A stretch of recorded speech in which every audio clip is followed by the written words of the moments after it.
মাছে ভাতে বাঙালি গ্রামের এই কথাটা আছে। আজকে মাছের সাথে ষড়যন্ত্র করতে নেমেছে এই যে জাল।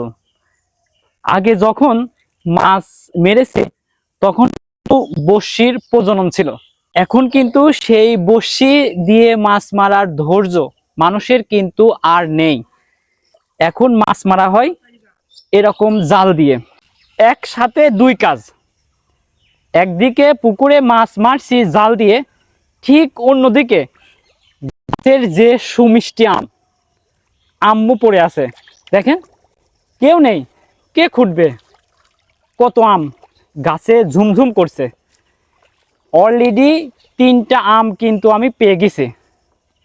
কি দারুণ দৃশ্য, তাই না? শহরের ব্যস্ততায় মানুষ যখন চার দেওয়ালের মধ্যে বন্দী, ঠিক তখনই একটু শান্তির খোঁজ গ্রামে আসা। গ্রাম মানেই প্রশান্তি।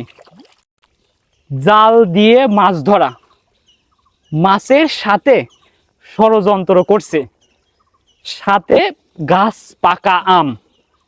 এর থেকে সুন্দর দৃশ্য আর কি হতে পারে?